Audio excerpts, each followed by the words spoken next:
Inovação é a base de todo crescimento social e econômico. Sem inovação não há desenvolvimento. Nós temos basicamente dois tipos de inovação. A inovação radical, então quando você descobre um novo medicamento, é uma inovação radical. Mas quando você ajusta, estabelece as condições de trabalho com esse novo medicamento, é uma inovação incremental. Tradicionalmente, toda a inovação ela era feita fora do Brasil e nós estabelecíamos no Brasil estratégias comerciais. Na última década, nós tivemos em praticamente todos os setores da economia uma mudança nesse processo. Hoje, a inovação radical, que é a inovação que de fato muda conceitos, estabelece novas tecnologias, ela continua sendo feita ao nível de matrizes. Mas a inovação incremental, que também é muito importante, ela está sendo feita ao nível do Brasil. Então existe um processo de transferência da inovação incremental, pelo menos, para o Brasil. E o grande desafio é a formação de recursos humanos, é transformar equipes que eram essencialmente comerciais em equipes inovadoras. Existe uma desvalorização que nós fazemos da inovação no Brasil. O mito, que se tem é que o Brasil não inova. De fato, o Brasil inova.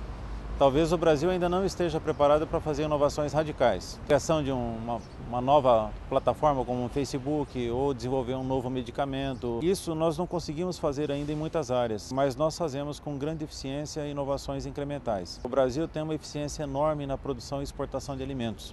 Então, praticamente todo o nosso saldo comercial é gerado pela produção e exportação de alimentos. Essa produção e exportação sustentável de alimentos, ela se fundamenta em inovações incrementais. A prospecção de petróleo em plataformas marinhas, ela também se deve a um conjunto complexo de inovações incrementais. Agora, existe uma realidade sobre a nossa ineficiência. O Brasil não conseguiu promover as inovações sociais necessárias para o país. Então, nós continuamos a tratar os nossos problemas sociais como educação, criminalidade, segurança, exatamente como nós tratávamos nos anos 60 ou 70. A maior demanda do Brasil hoje não é por inovação tecnológica, mas por inovação social. Segurança, educação, talvez sejam as áreas mais críticas que demandem soluções inovadoras no Brasil. Mas nós ainda temos outros desafios. Por exemplo, a transformação de biodiversidade em produtos. Esse é um desafio que o Brasil ainda não conseguiu fazer frente a ele. A forma de fazer a transformação dessas equipes envolve basicamente preparo de recursos humanos. Nós estamos trabalhando dentro da Unesp com uma proposta que envolve a Agência Unesp de Inovação, a Pró-Reitoria de Pós-Graduação, Pró-Reitoria de Pesquisa, Pró-Reitoria de Extensão e a Fundunesp, na criação de um curso de gestão da inovação. Nossa proposta é que os conhecimentos ligados à inovação e gestão da inovação sejam todos eles agrupados, mas eles possam ser ligados a disciplinas de áreas técnicas. Então, os alunos poderão cursar disciplinas de praticamente todos os mais de 100 programas da Unesp. Então, ele pode se transformar num gestor de inovação em agricultura, gestor da inovação na área de saúde, na área de engenharia e assim por diante. Também há uma preocupação com a formação de recursos humanos ao nível de graduação. Eu posso citar um exemplo do curso de Engenharia de Bioprocesso e Biotecnologia da FCA de Botucatu. Ele já contempla no último semestre uma disciplina específica de gestão da inovação. Com o tempo, todos os cursos de graduação precisariam de uma disciplina como essa. Inovar não é uma área de conhecimento, é uma habilidade que tem que ser desenvolvida. Nós trabalhamos ao longo de 2013 todo uma equipe bastante complexa para definir o que é a doutrina da inovação. Então entenda-se por doutrina o conjunto de conhecimentos.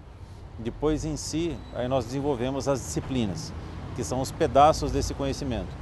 Então acredito que nós conseguimos chegar à doutrina do que seria a gestão da inovação. Todas as iniciativas que nós temos no Brasil ligadas à inovação, elas não contemplam uma área que é a comunicação e inovação. Hoje o maior desafio da inovação não é realizar o processo de inovação, mas detectar quais são as demandas que precisam ser atendidas. Então hoje, dentro das empresas, das grandes empresas inovadoras, os profissionais mais valorizados em termos de inovação são os que lidam com comunicação, como prospectadores de demanda. Dentro do plano estratégico da Fundunesp, o primeiro item é trabalho em rede. A proposição de um curso de gestão de inovação, ele demanda a participação de pelo menos 3 pró-reitorias, uma agência.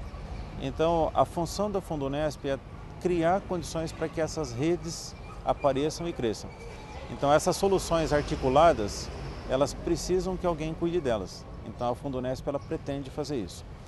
Tradicionalmente a Fundunesp ela tinha como missão apoiar os programas da universidade. A nova missão definida pela diretoria da Fundação no final desse ano é que a Fundunesp ela pretende disponibilizar as competências da universidade para a sociedade. Então, nós saímos de uma posição reativa para uma posição ativa. Então, dentro de inovação também. Então, a Fundunesp ela basicamente administrava ou fazia gestão das propostas que nasciam na universidade. E ela está agora fazendo propostas a partir da competência da universidade. Nós temos um programa que está sendo desenvolvido conjuntamente com a reitoria. É um programa que nós chamamos de qualidade como estratégia de crescimento e desenvolvimento. Então esse programa de qualidade é um programa que está sendo criado a partir da Fundunesp, claro que com o apoio de toda a comunidade. Hoje, para você fazer inovação, existem dois conceitos, competência é um deles, mas existe um outro conceito importantíssimo que se chama legitimidade. Você só adquire legitimidade no contato com a sociedade. Por isso que eu digo que a área de comunicação é fundamental dentro do processo de inovação. A comunicação ela faz com que as demandas sejam transferidas com legitimidade para dentro das instituições de ensino e pesquisa. O que a universidade nos proporciona é extremamente valioso, é um conjunto completo de competências. Então esse conjunto completo de competências ele precisa ser colocado à disposição da comunidade. A expectativa que toda a sociedade de São Paulo tem a manter uma universidade pública é que essa universidade pública contribua com o seu desenvolvimento e contribua na solução dos seus problemas.